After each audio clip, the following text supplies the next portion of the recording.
I wanted to dress up as Compo. They wouldn't let me, though. They said I look bad enough already. I don't care. The trouble with coming to a place like this is that you think you know it all already. Well, I did. Because I've been watching those three lovely chaps burbling around it for so long that I felt I already knew it. But I didn't. It wasn't at all what I expected. I mean, take Sid's Cafe, for example, here. I thought it was tucked away in the backwater of some forgotten town. But in fact, it's right in the middle of the town. Quite an elegant little middle of a town, too. Just a few yards from the cafe is the parish church, big and Georgian and elegant, built in 1777 and absolutely typical of that date, with its two tiers of arched windows to light the ground floor and the galleries above, and its two large doorways with their segmental pedimented surrounds. Back across the square, next to the cafe, is the relatively posh Georgian vicarage, and next to that, one of those shops that warm the cockles of the heart, oozing out their necessary goodies all over the pavement and reminding us that even if it isn't quite what we expected, it's still a nice little old-fashioned town. Nowhere more than in this area behind the church. This is down-to-earth townscape. Stone, gritty stone everywhere. Stone terraces with stone roofs by cobbled lanes. What a marvellous texture they have.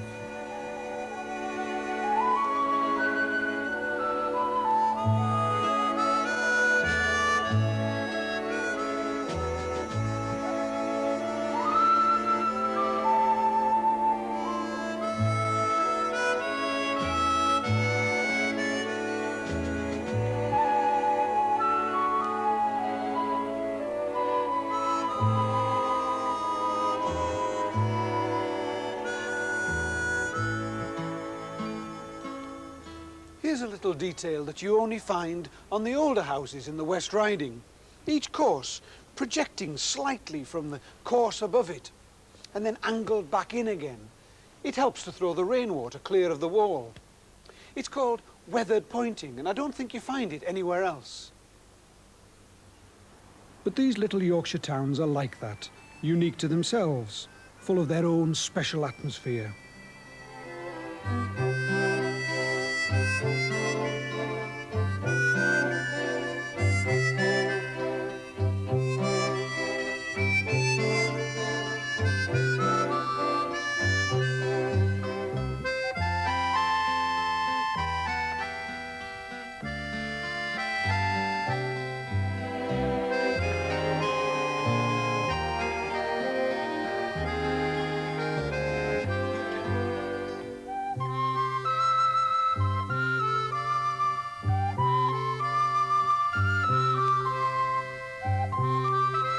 Nora Batty's house. It's funny how you feel you know them, isn't it? But next door is one of the frequent rows of weavers' houses in Holmfirth. You can tell they're weavers' houses because of the long rows of windows on the top floor, which let the maximum amount of light onto the looms. They're here beside the river home because this town was first and foremost a woolen town. Sounds rather cosy, doesn't it, living in a woolen town? But originally each cottage had its own loom, and then as the weaving business grew bigger and more sophisticated, the houses and workshops became more substantial, until finally they were superseded by the mills, huge woolen mills, clinging to the limited flat land in the valley bottom, beside the river whose water they needed to wash the wool. The mills needed workers too, workers who no longer lived alongside their looms, but who had to have houses built up the amazingly steep sides of the valley, since the bottom had already been taken. The first houses were built on the sunny side of the valley. It really is the most amazingly steep slope, and it's given rise to a form of housing which is unique to this area, the double-decker house. Street A has got two-storey houses entered from this side. You move up the hill a bit to Street B, and you find two-storey houses built on top of the row beneath. These are all 19th century houses up here. Early 19th century, right through to late Victorian, because that was the time when this town was at its most expansive, confident, and even decorative.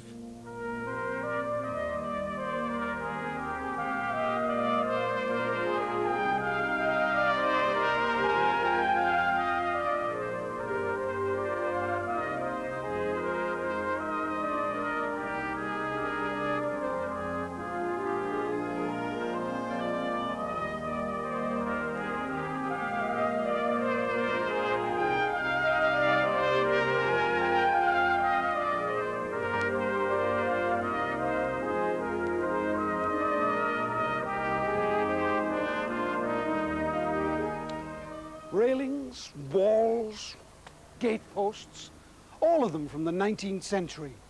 What a tremendous variety of shapes you get.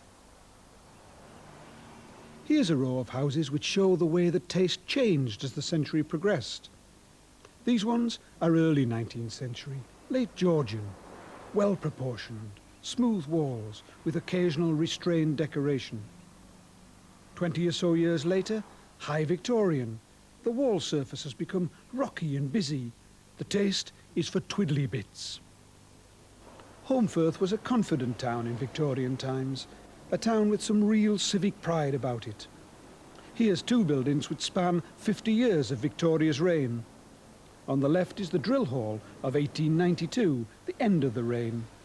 And next to it, the former town hall of 1842, exactly 50 years earlier. Big, classical, Greek, very dignified and impressive. The town must have really felt that it was going somewhere in those days. But sadly, the only direction that it was going in was towards the 20th century, towards bad architecture, the end of the woolen industry, closed down mills, and depression. This was a town, one of many in these Pennine valleys, which could have died when the weaving stopped. Could have, but didn't. A few years ago, there was a tremendous amount of dereliction and empty property, but now it's gradually been restored, put back into new uses, so that when you come here today, there's no feeling at all of depression. On the hillside above the town, there's new housing, good new housing. There's a smashing, brand new little Methodist church. There are good shops, excellent shops. Many of them to satisfy the tourists who come here because of the last of the summer wine. But this town has got more to offer than a few echoes of a TV fantasy, however charming it might be. It's a real town, built of rock in a rocky place. It survived the middle of the 20th century, it'll survive anything, and it's been a real pleasure to come here.